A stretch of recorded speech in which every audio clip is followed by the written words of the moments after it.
Estoy haciendo tiempo para que tengan menos minutos para no meterme en las patas de los caballos aquí. Ya, los más fáciles.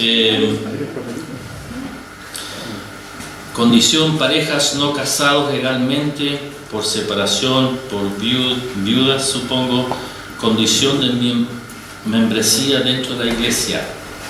Casados, no casados legalmente. Este es un tema, yo me atrevo a decir que seguramente entre los mismos pastores no tenemos todos una misma postura por una realidad nacional.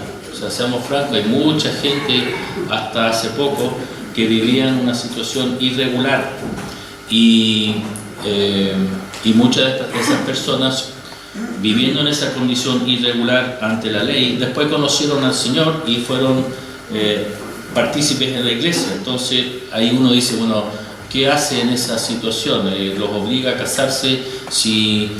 Pero seguramente hay impedimentos del pasado que en ese momento no pudo casarse o no. Yo siempre abogo a que hagamos las cosas lo más transparente posible y regularicen su situación ante la ley y ante Dios, o ante Dios y la ley, pero aquí tenemos que cumplir primero con la ley antes de Dios, en el sentido de regularizar la relación formalmente.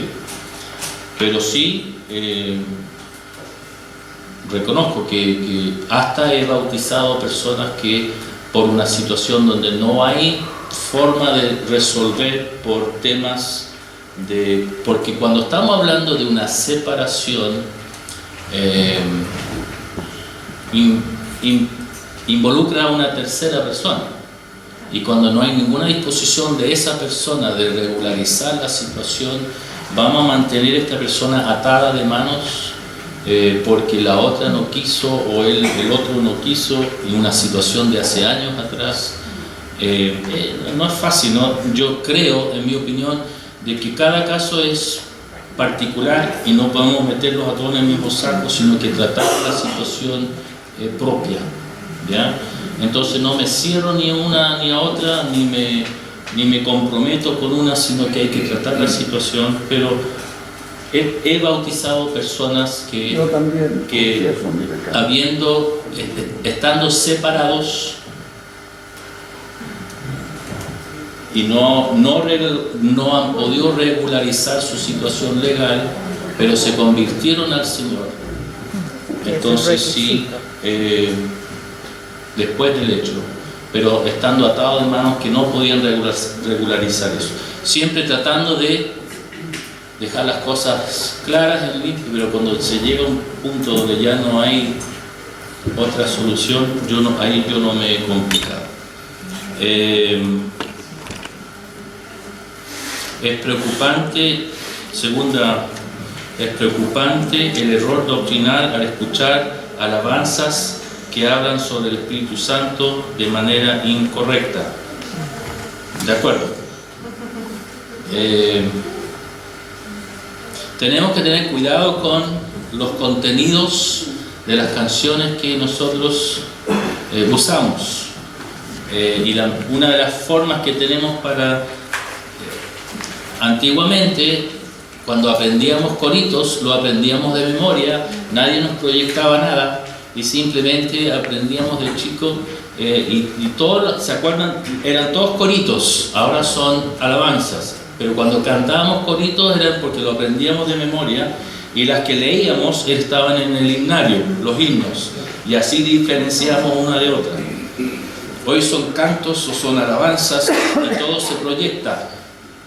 Bueno, fíjese bien qué es lo que está cantando, lea el contenido, y un deber que tenemos es asegurarnos de lo que estamos cantando tiene fundamento bíblico y que no hayan errores doctrinales. Una de las cosas que debiéramos reconocer y ojalá rescatar es el himnario, porque el himnario tiene mucha teología. Y muchos de los cantos tienen verdades realmente hermosas y obviamente bíblicas. A veces las alabanzas son bonitas, pero no necesariamente doctrinalmente correctas. Así que tenemos que cooperar en ese sentido.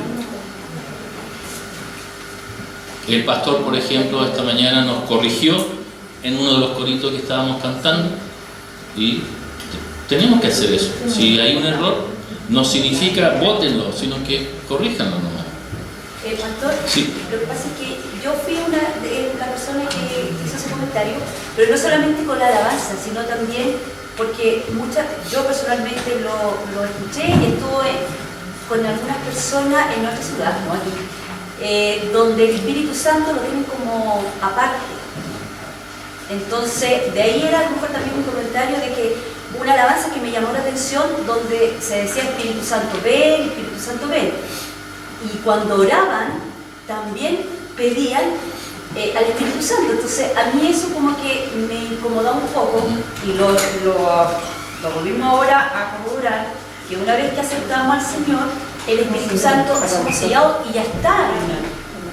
Y va hasta el final. Entonces, eso me incomoda de que lo tomamos prestado como que después lo devolvemos. Sí. Y es doctrinalmente para la juventud. Sí. Entonces, cuando le inviten a cantar ese canto, no lo canten. O sea, es que, a ver, ¿cuándo vamos a estar expuestos a cantar un canto así? Cuando estemos fuera de nuestra estructura bautista, ¿verdad? Porque un canto así no lo vamos a cantar seguramente dentro de nuestras iglesias, sino que en otro contexto. Ahora, nosotros, como no estamos de acuerdo doctrinalmente con esa postura, porque nosotros, cuando recibimos a Cristo, tenemos la presencia de Dios en nosotros por medio del Espíritu Santo y somos sellados, marcados por Dios a través del Espíritu y tenemos su presencia. Entonces, estoy de acuerdo, Dios no viene y se va, porque cuando hablamos del Espíritu Santo estamos hablando de Dios, ¿okay? Dios que se manifiesta en la tercera persona. Entonces hay otros que piden la presencia, que venga el Espíritu Santo para que ellos entren en su éxtasis espiritual y tengan una experiencia del momento. Nosotros vivimos nuestra experiencia, nuestra comunión con Dios en forma permanente. No queremos que Dios venga y se vaya, sino que sabemos que está presente siempre. Entonces sí es importante marcar las diferencias y enseñar a la juventud, ya que usted lo mencionó, pero no es solo la juventud, es a todos los que tienen una postura errónea desde nuestra perspectiva y ayudarles a entender lo que la palabra dice. Pero sí, nosotros afirmamos que Dios, una vez que nosotros hemos declarado a Cristo como nuestro Salvador, la presencia de Dios está en nosotros en forma permanente. Hermano, sí. Quiero hacer un alcance sobre esto porque no se escucha. Párate y Nuestra iglesia, que es más bien conservadora, quiero hacer alcance de que no todas las iglesias bautistas chilenas de nuestra convención son conservadoras.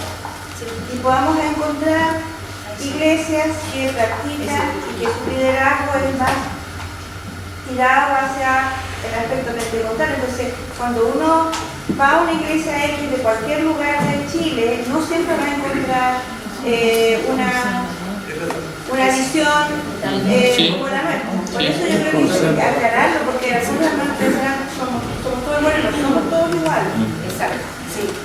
Que le pido por favor, respetemos la modalidad que dijimos para que podamos avanzar. Con la siguiente, con respecto al congregacionalismo, ¿cómo actuar frente a liderazgos que invocan la frase "el Señor me dijo" o imponer su espiritualidad para indicar a la congregación o aceptar su pensamiento o actitud?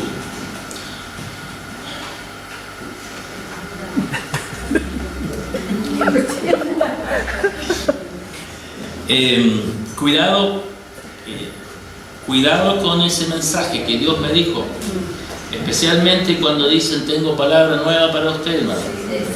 Si es palabra nueva, habría que agregarlo aquí, pero nosotros no necesitamos nada nuevo porque la palabra misma dice que todo lo que necesitamos ya ha sido declarada. Y cuidado con hasta cambiar un tilde de la letra, porque está todo ahí.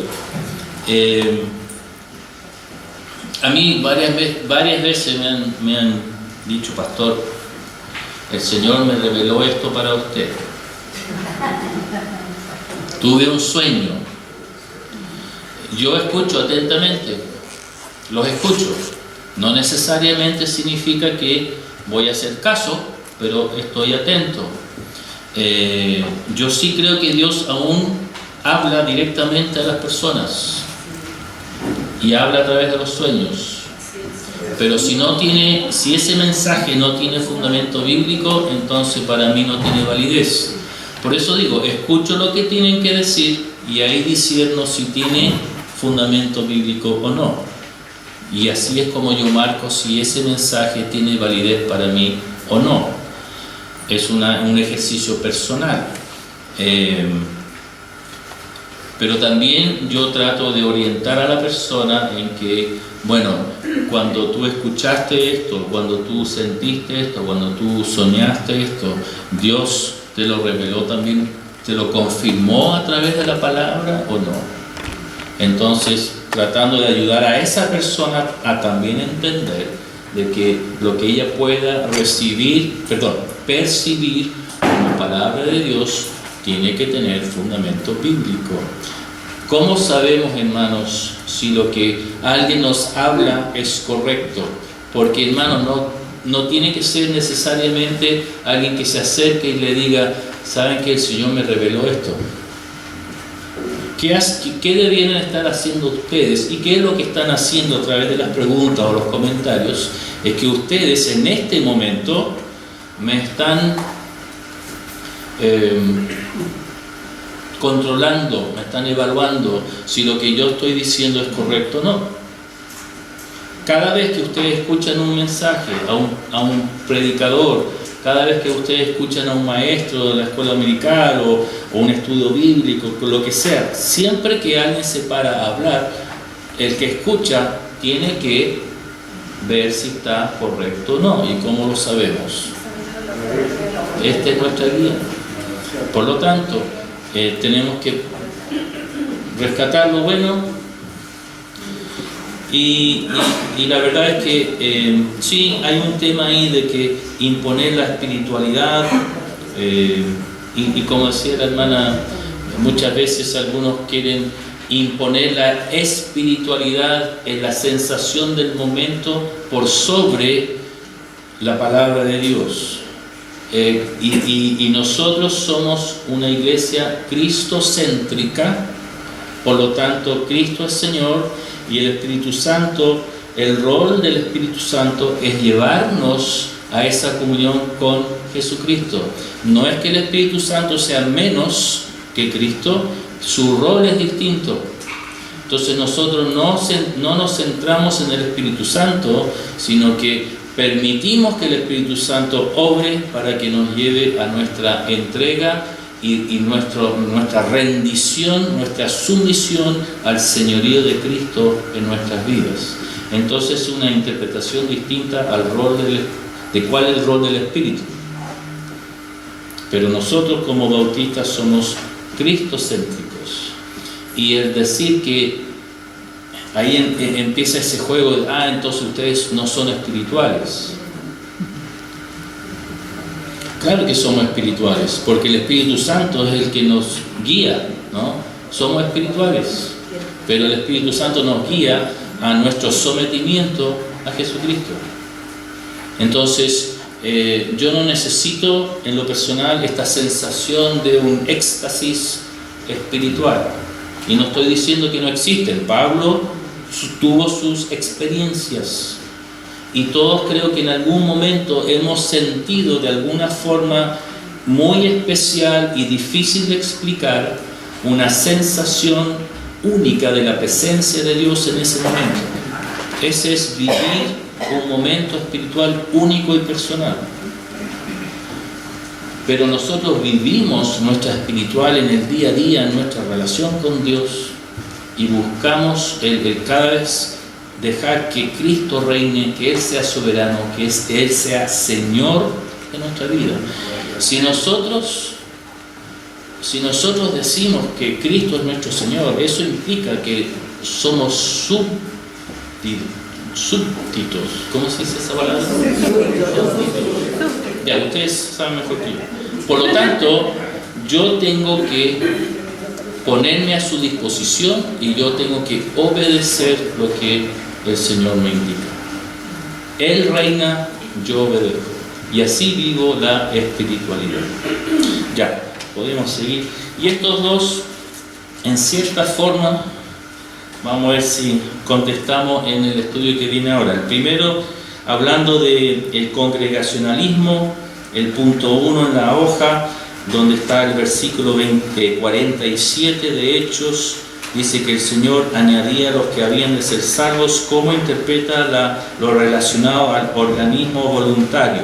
Si estoy interpretando la pregunta en forma correcta, ¿cómo veo yo la parte voluntaria si es el Señor el que los añade? ¿Ya? Porque así dice la palabra, el Señor añadía a los que han de ser salvos. Entonces uno podría decir, bueno, ¿dónde está el acto voluntario si Dios es el que lo hace? Y la otra pregunta es el tema del libre albedrío versus gracia irresistible, o salvos por gracia únicamente, ¿ya? Para eso tendríamos que tener un curso del seminario, un semestre completo, pero veamos el tema del sacerdocio universal y ver si eso nos ayuda o nos confunde aún más, y volvemos después a ese tema.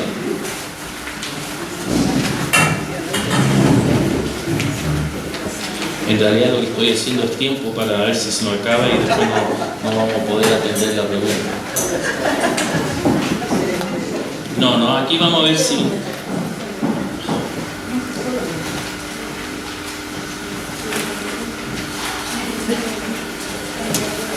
Yo sé que el tema del libre albedrío para algunos, hay algunos que lo interpretan de una forma, otros de otro, pero yo sí creo de que hay una respuesta única, responsable de parte del creyente, de la persona. Y cuando hablo de libre albedrío es esa capacidad con la cual Dios nos ha creado para responderle a Dios. Aunque Él es el Dios todopoderoso, el Dios omnisciente que conoce todas las cosas, el Dios inmutable que no se mueve, que está todo en su orden, es el Dios que predetermina. Igual yo creo de que hay una respuesta de parte nuestra a la invitación que Dios nos hace. Dios siempre toma la iniciativa, pero no te lo impone. Veamos lo que dice esto. Sacerdocio universal del creyente.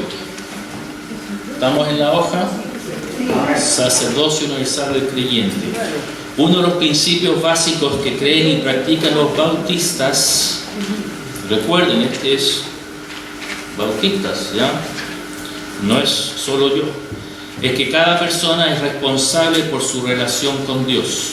A cada individuo se le ha dado la capacidad de responder al llamado de Dios. A cada individuo se le ha dado el derecho y la capacidad de interpretar las Escrituras y aplicar las enseñanzas bíblicas a su vida. Ninguna autoridad tiene el poder para obligar a una persona a creer. Cada persona ha sido creada con la capacidad de tener su propio encuentro con Cristo y cada creyente es responsable de ser un sacerdote ante Dios. Entonces, lo que está diciendo es, lo que dice esto es que cada uno puede o no responder a Dios, y si responde tiene que entonces ser un sacerdote. ¿Cómo se fundamenta esto? En el plan de Dios desde el principio. En el principio Dios creó al hombre y a la mujer a su imagen. Ustedes conocen ese pasaje. El ser humano entonces es un ser racional. El ser racional es uno que piensa, es uno que siente emociones, es uno que toma decisiones, es uno que acepta responsabilidades. Eso es lo que nos distingue del resto del reino animal y es lo que nos distingue de toda la creación. Somos solo nosotros hechos a la imagen de Dios, por lo tanto, razonamos. Es un ser religioso espiritual. En otras palabras, sentimos a Dios, creemos en Dios, o podemos nosotros...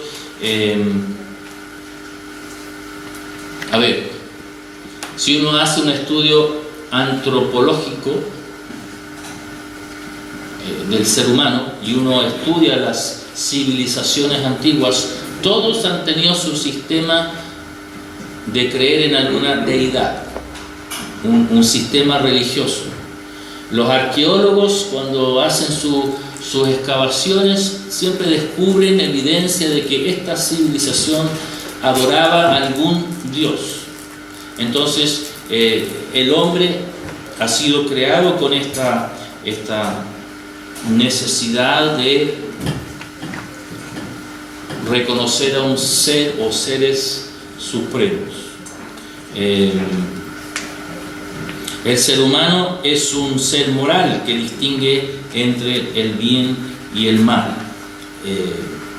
O sea, tenemos un sentido de lo ético-moral. Distinguimos entre qué es lo que es correcto e incorrecto.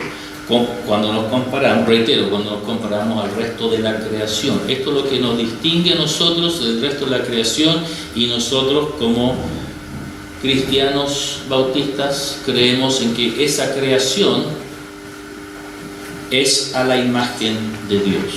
¿Okay? Dentro del plan creativo de Dios está la capacidad para que cada persona se acerque a Dios libre de obligaciones o manipulaciones externas. Dos ejemplos donde Jesús criticó a sus discípulos por querer usar la fuerza de obligar a otros a que se sometan. Quizás no son las mejores en el sentido de, me refiero a la referencia aquí, no es que necesariamente estaban obligando a otros a creer, pero en Lucas 9 eran como, bueno, estos te rechazaron, entonces manda a pedir fuego y destrúyelos si te rechazaron. También uno podía pensar, bueno, entonces los discípulos querían básicamente obligar a esa aldea a que lo recibieran, y si no, entonces destruyen.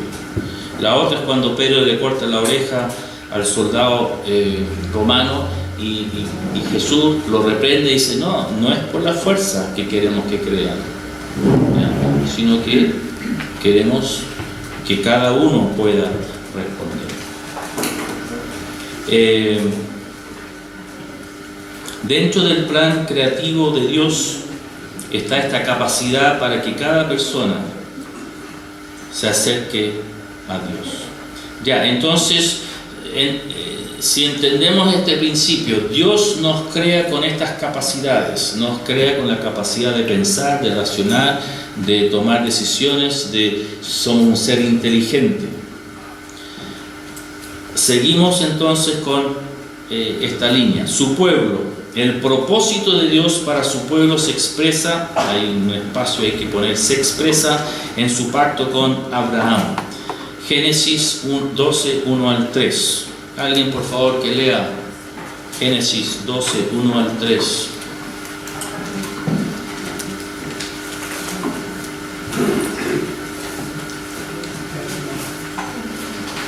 Pero Jehová había dicho a Abraham, vete a tu tierra y de las tierras y de la casa de tu padre a la tierra que te mostraré. Y haré de ti una nación grande y te bendeciré y engrandeceré tu nombre y serás bendición. Bendeciré a los que te bendijeren y a los que te maldijeren maldeciré. Y serán benditas en ti todas las familias de la tierra. Bien, gracias hermano. Entonces, en este pacto que hace Dios con Abraham, vemos ahí en el versículo Dios que le dice que haré de ti una gran nación o una nación grande, serás de bendición. Versículo 3, serán benditas en ti todas las familias. Entonces, a través de Abraham, el acto, este pacto que se crea, viene la bendición que continúa en las futuras generaciones. Ahora, el llamado que hizo Dios a Abraham no es solo un llamado donde se le bendice a él. No sabemos por qué Dios escoge a este hombre, pero Dios determina que Abraham es el escogido y a través de él viene la bendición que sigue. Entonces, claro, Abraham tuvo la bendición, el privilegio de haber sido el hombre escogido para esto, pero a través de él viene una bendición para todos los que vienen después. Y Abraham, entonces aquí nace el concepto de que el que ha sido escogido tiene que cumplir una misión. Es a través de él que otros son bendecidos. ¿Ok? No es solo para él para guardarse, sino que a través de él otros también van a recibir. Por lo tanto, Abraham no solo ha sido llamado a ser el receptor de esto, sino que él ha sido llamado a cumplir una misión. A través de él otros van a ser bendecidos. Y este pacto se ratifica en las generaciones futuras. Se ratifica con Isaac, se ratifica con Jacob, y después se vuelve a ratificar con Moisés y el pueblo cuando están en el Éxodo. Y entonces el pacto, seguimos, el pacto con Abraham se ratifica con el pueblo en el Éxodo. Dios reitera su llamado a una misión. Éxodo 19, 3 al 8.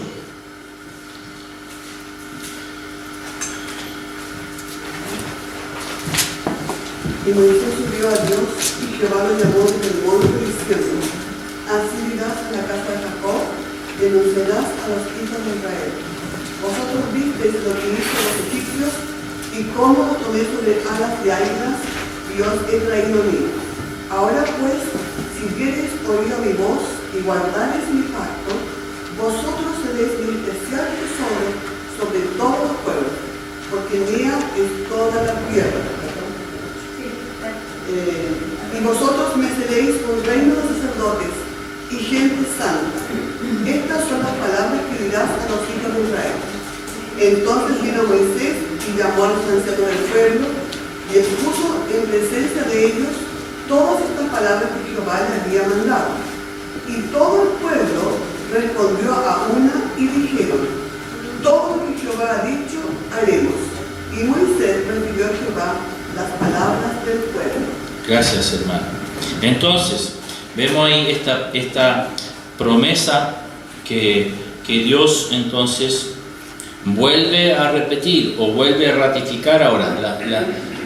En cierta forma, las mismas palabras que le da a Abraham, Isaac, Jacob, ahora son proclamadas a la nación, porque ahora pasa de ser una familia a ser una nación, y Dios está formando su pueblo. Dios está formando este pueblo escogido.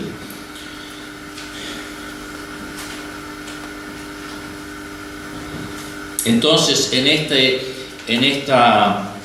pacto, en este llamado de una misión, de cumplir una misión, se cumple en estas formas, siendo la promesa de Dios es que este pueblo va a ser su especial tesoro, un reino de sacerdotes y gente santa. ¿Y cuál fue la respuesta? Todo lo que tú has dicho nosotros haremos. Pero el pueblo no entendió la naturaleza de su llamado y se centraron más en el sentirse el especial tesoro, y no entendieron todo el concepto de ser la nación escogida, y menos el tema de la misión con la cual tenían que cumplir. Cuando Dios forma su nación, y cuando uno estudia todo lo que es Génesis 12 en adelante, 12 cuando llama a Abraham, y toda la formación del pueblo, es para que el pueblo pueda ser ejemplo para las demás naciones. hay que entender el contexto en que están y no nos quedemos pegados en las cosas. Por ejemplo, cuando Josué tuvo que tomar posesión de la tierra, vemos de que hay batalla y guerra y es bastante cruel, sangriento, y uno dice, ¿cómo un Dios de amor puede ser tan, entre comillas, cruel? Pero recordemos, Él está formando su nación y quiere mantener a su nación pura, sin mancha. Pero no es para guardarse ellos la bendición, sino que ellos tienen que cumplir con la misión de ser ejemplo para los demás, para que los demás también puedan conocer al único Dios verdadero. Pero, reitero lo que pongo ahí, se quedaron más en ser el tesoro especial que ser la nación sacerdotal que tiene que traer a los demás a conocer a Dios. Por lo tanto, el pacto que Dios establece con uno, Abraham, después se ratifica con un pueblo, pero ese pacto implica cumplir una misión. El pueblo de Dios tiene la misión de proclamar, mostrar quién es Dios. ¿Ok? Seguimos la línea, ¿no? Hay un nuevo pacto. A través del profeta Jeremías, Dios habló al pueblo para hacerles entender la diferencia entre el pacto con una nación y un pacto individual con cada persona. Jeremías, capítulo 31.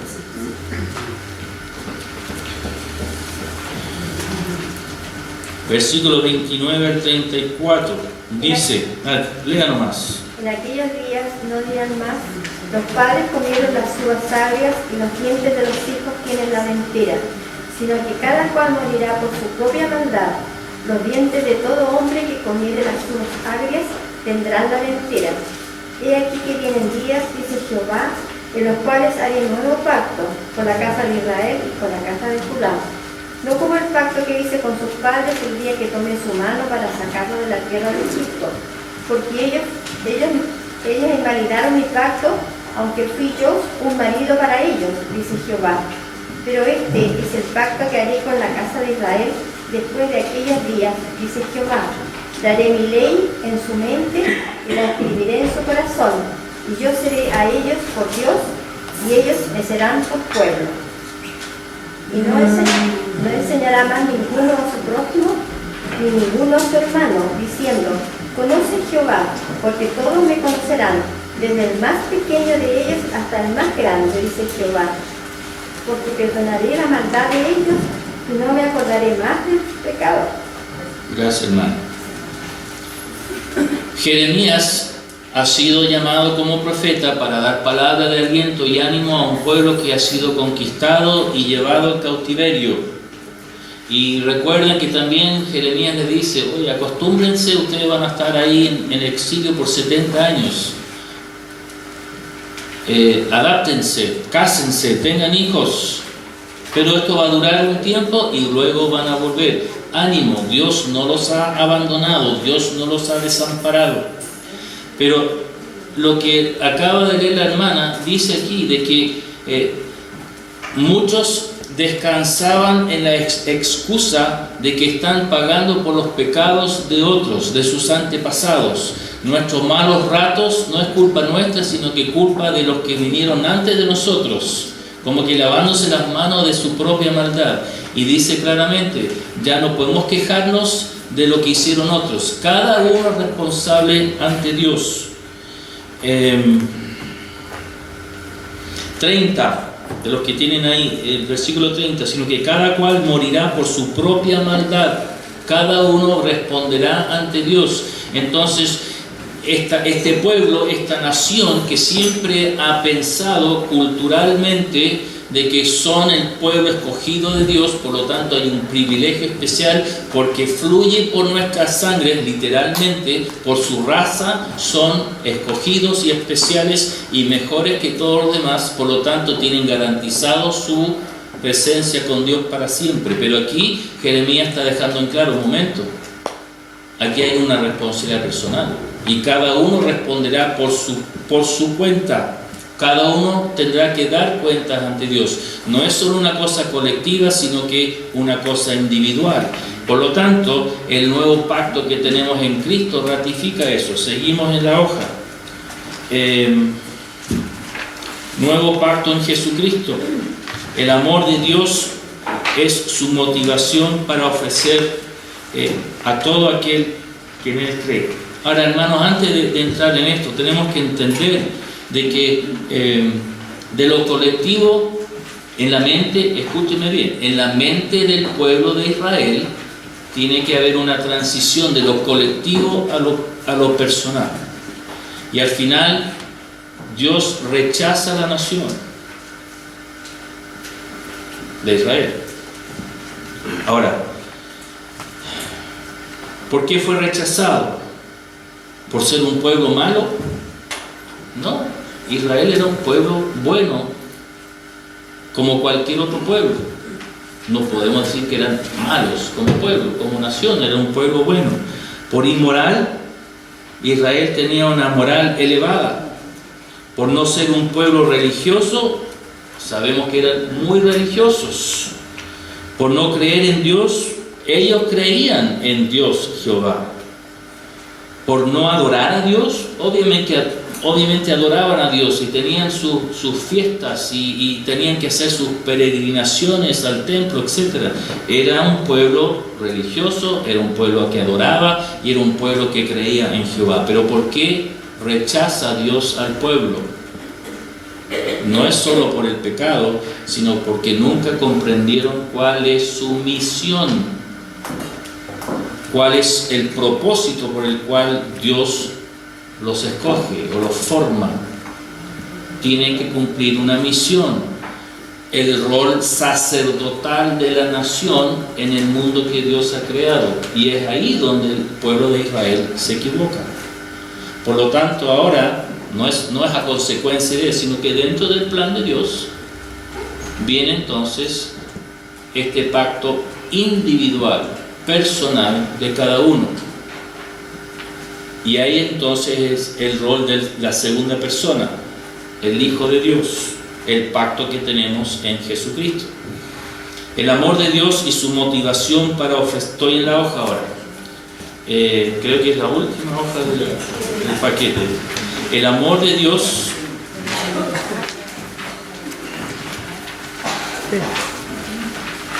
A ver. Yo sé que algunos están durmiendo, pero los que están despiertos. ¿Me siguen con la línea?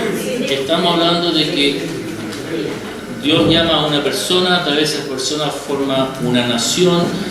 La nación equivocó el rumbo porque no entendió a qué Dios los ha llamado. ¿Ya? Ahora, nuevo pacto en Jesucristo. El amor de Dios es su motivación para ofrecer salvación a todo aquel que en Él cree. Juan 3:16. La respuesta del hombre a Dios para ser salvo es fe en Cristo. No hay otro intermediario. El creyente tiene acceso directo a Dios. Ejemplo, Mateo 16, 16, 17. Este es el mismo pasaje que usó el pastor anoche y que yo mencioné sobre cuando Pedro está con Jesús y Jesús pregunta: ¿quién dicen que soy? Y Pedro responde. Y Jesús lo felicita, pero recuerden lo que dice: Dios te reveló esto.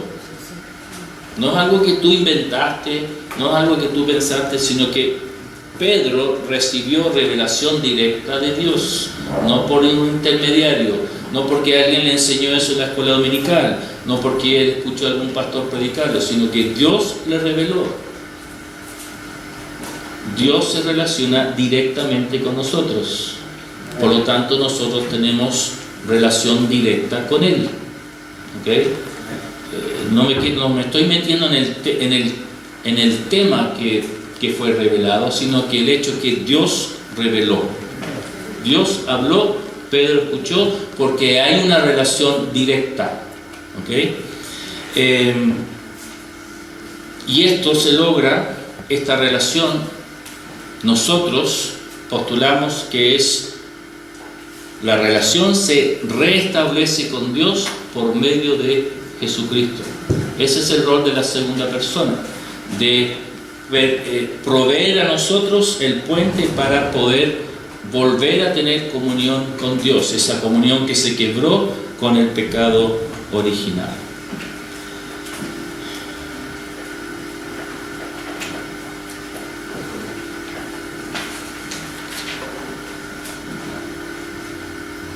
Ya, el creyente igual a sacerdote.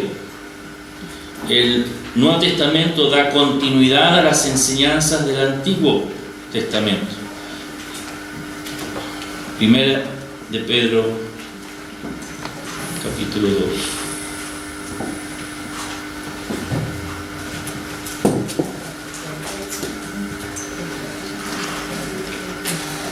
En los versículos 4 al 8, la imagen de la piedra rechazada por los hombres es la piedra del ángulo. Acercándoos a él, piedra viva, desechada ciertamente por los hombres, mas para Dios escogida y preciosa. Vosotros también, como piedras vivas, sed edificados como casa espiritual y sacerdocio santo para ofrecer sacrificios espirituales aceptables a Dios por medio de Jesucristo. Por lo cual también contiene la Escritura, y aquí vienen 3 citas, en Salmos y en Isaías. He aquí pongo en Sión la piedra principal del ángulo, escogida y preciosa. El que creyere en él no será avergonzado.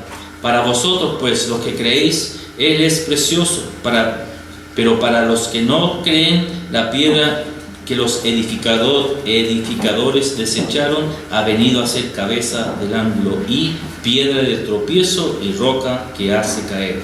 Porque tropiezan en la piedra siendo desobedientes, que tropiezan en la palabra, gracias, siendo desobedientes, a lo cual fueron también destinados. Entonces, Jesús es la piedra del ángulo. Nosotros hemos sido invitados o llamados piedras vivas para ser parte de esta iglesia. Se cita Isaías 28, Isaías 8, Salmo 118. Y los versículos 9 y 10, entonces Pedro toma las promesas de Dios del Antiguo Testamento y las ratifica o las confirma o las aplica, como dice ahí, al contexto de él, al Nuevo Testamento. Pero también lo aplicamos nosotros a nuestro contexto, a nuestra realidad. Tomamos la promesa de Dios que Jehová le entrega a Moisés y al pueblo y lo aplicamos ahora a nuestra propia vida, pero a través de la persona de Jesucristo. En otras palabras, leemos el Antiguo Testamento y leemos la promesa de Dios a Moisés y al pueblo a través de una mirada neotestamentaria y aplicamos esa verdad a nosotros. Por lo tanto, ahí tenemos lo que Jehová le promete al pueblo de Israel, que será mi especial tesoro, y Pedro nos dice que somos linaje escogido. Jehová le dice a Moisés que son un reino de sacerdotes, nosotros somos real sacerdocio. Jehová le dice a Moisés y al pueblo que son gente santa, Pedro nos dice que somos nación santa. Toma los mismos conceptos y lo aplica para nuestra realidad hoy. Especial tesoro, ¿qué significa? Así en forma muy reducida y muy simple, dentro de toda la creación de Dios, el pueblo de Dios es su especial tesoro. Pablo lo dice claramente en Romanos 1, que aquí no hay excusa, todos van a responder ante Dios. Y el que diga, bueno, yo nunca vi nada, ninguna evidencia de Dios, ustedes en un día despejado tienen los volcanes preciosos que pueden admirar los lagos. Yo vivo a los pies de los Andes, y en invierno es una vista espectacular cuando esa cordillera está cubierta con nieve hasta abajo. ¿Cómo uno puede mirar eso y decir que Dios no existe? Es una experiencia personal nomás, ¿no? O sea, a mí la naturaleza, la creación me conmueve. porque veo la mano creadora de Dios. Se me fue la idea, no sé en qué. Por lo tanto, en toda esta maravilla, en toda esta creación preciosa de Dios, nosotros somos su especial tesoro. Nosotros nos maravillamos, escuchen esto, nosotros nos maravillamos con esa cordillera, con un paisaje bonito, el mar, nos maravillamos con los lagos, nos maravillamos con un campo verde, nos maravillamos con esta creación preciosa. Pero cuando Dios mira, Él se maravilla con nosotros.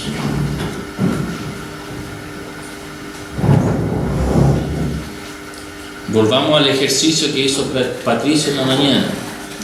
Imagínense, la gran mayoría de ustedes tuvo que observar a uno que estaba parado aquí. Pónganse ustedes en el lugar del que estaba parado aquí.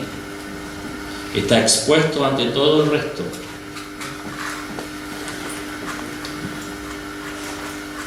Imagínense estar parado aquí y no tienen el resto del grupo delante, sino que está Dios. Y estamos frente a Dios. ¿Qué es lo que ve? ¿Qué hacemos nosotros? Nosotros inmediatamente nos sentimos poca cosa, inmerecedores, pecadores, no somos dignos, todo negativo. Y cada vez nos vamos reduciendo más y más. En cambio, ¿qué es lo que ve Dios? A través de su amor, ve a sus hijos, a sus hijas, nos ve preciosos, nos ve hermosos, nos ve como su especial tesoro. No nos ve por nuestras faltas y debilidades, sino que nos ve como hijos regenerados por la sangre de Jesucristo. La mirada de Dios es totalmente distinta a la nuestra. Nosotros entonces somos linaje escogido, somos especial tesoro, somos lo más precioso para Dios. Gente y nación santa, ¿qué significa eso? Bien reducido, bien simple. Pueblo escogido para vivir una vida apartada, pura y dedicada a Dios. Hablamos antes de la salvación, la santificación es una vida que está entregada, sometida a Dios. Hemos sido llamados santos, hemos sido santificados, hemos sido apartados, pero con una misión de servir a Dios y ser de bendición para otros. Y el real sacerdocio. Aquí entonces entramos al tema específico del sacerdocio. Todos en forma individual somos sacerdotes. En el pueblo de Israel el sacerdocio se limitaba a ¿qué tribu? A los levitas. Si uno no nacía dentro de la tribu de los levitas, no tenía opción a ser sacerdote. Eso era la única tribu que no tenían tierras, porque ellos vivían de lo que los otros aportaban. Ya estaba todo determinado. Los sacerdotes eran uno de las 12 tribus, pero la nación tenía que cumplir con el rol sacerdotal. Ahora se nos ha traspasado eso a nosotros, por medio de Cristo, que todos tenemos que cumplir con el rol sacerdotal. Dice ahí, punto 1, vivir en comunión con Dios con acceso directo a Él a través de una relación personal con Cristo, siendo responsables ante Dios de su testimonio, vida, decisiones. Se me repitió decisiones. Eso debiera quizá...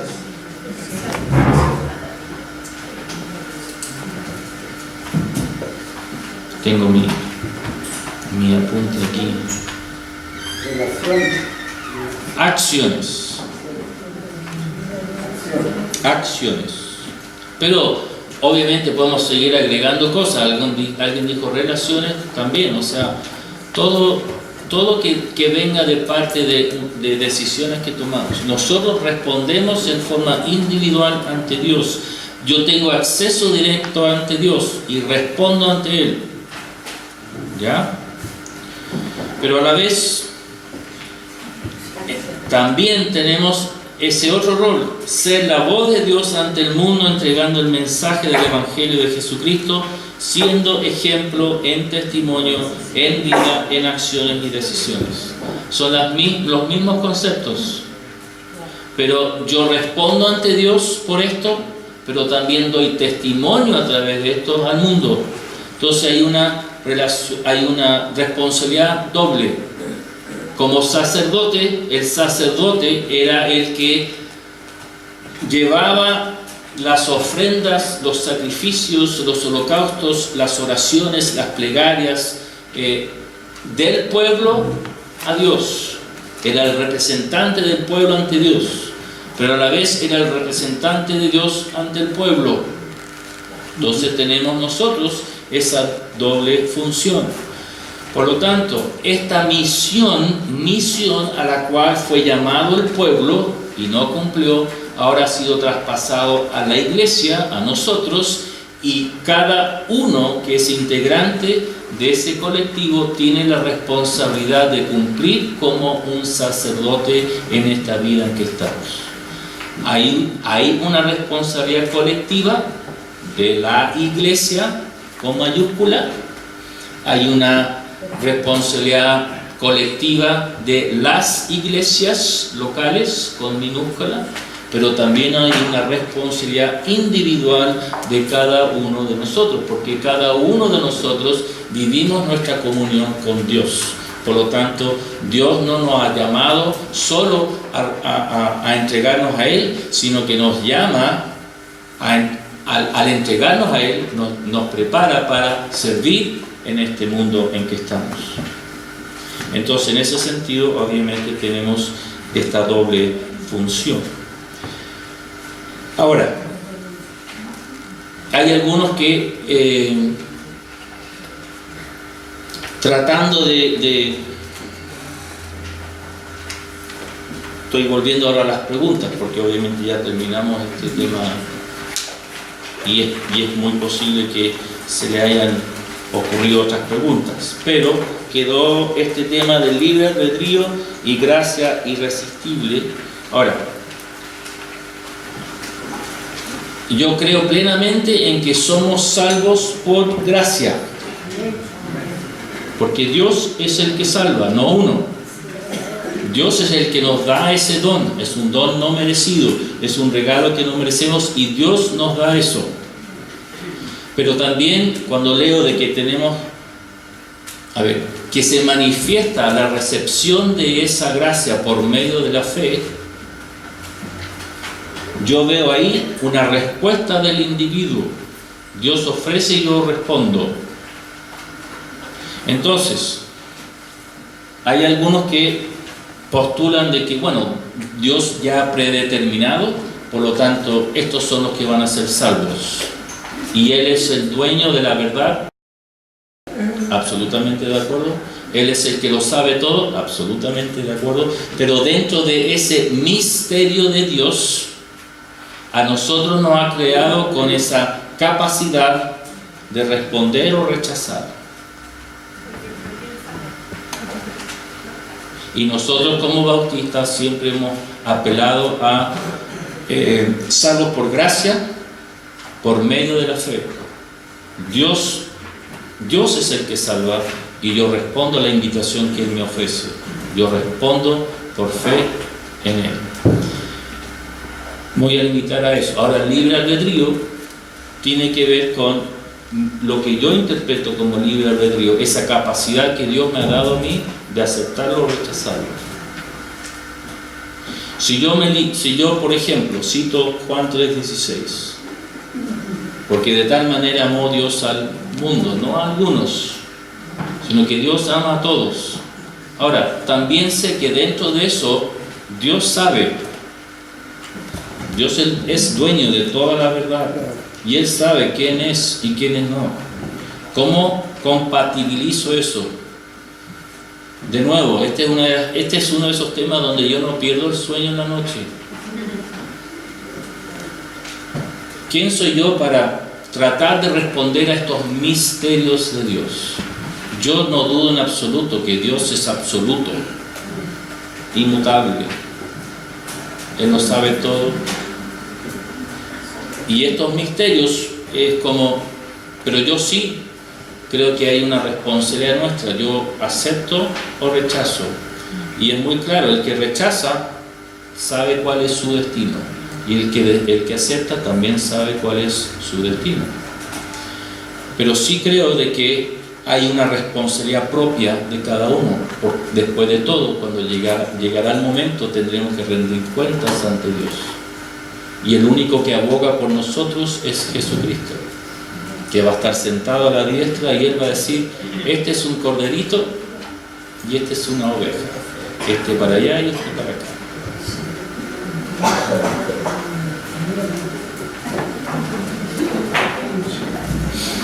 Ya, siendo 3:45 y habiendo terminado este último tema, aunque vamos a romper con la modalidad de escribir las preguntas, corro el riesgo de ofrecer la palabra si hay alguien que tenga algo que consultar, para que el pastor Río despierte y les conteste. Todavía no despierto. ¿Alguna consulta, pregunta, comentario, opinión? Bien, déjenme terminar con esto, hermanos. Ustedes entenderán de que hemos estado juntos algunas horas nomás y estos son temas que en el seminario se enseñan en años, ¿ya? Es imposible abarcar todo. Pero resumamos en lo siguiente. Somos una iglesia cristocéntrica.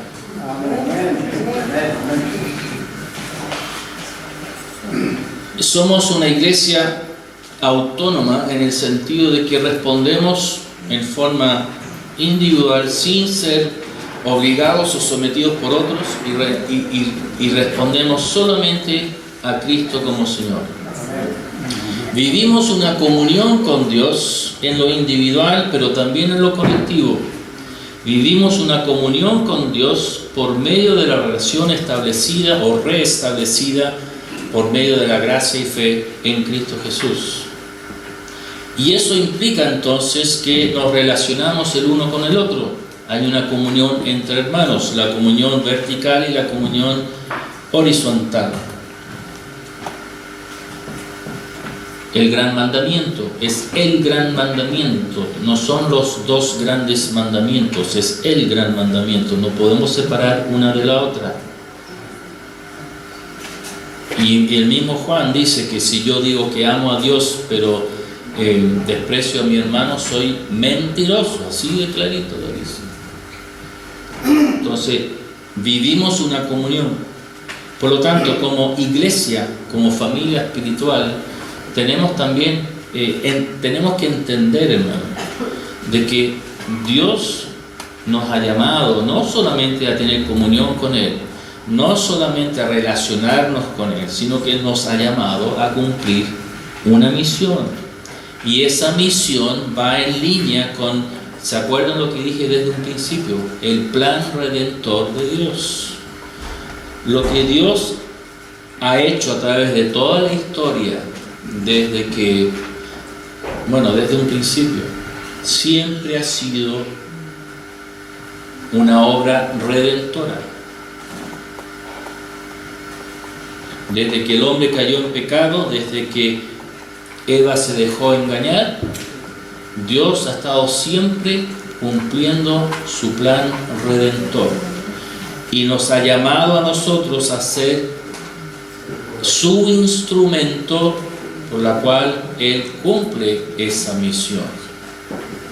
Entonces, como decíamos, ser el especial tesoro, la nación santa, el linaje escogido, el real sacerdocio, no es algo de la cual nosotros venimos a vanagloriarnos, sino que al contrario, nos sometemos al señorío de Cristo para ser de bendición para otros, para poder cumplir la misión redentora y extender el reino de Cristo mientras nos tenga aquí en esta tierra.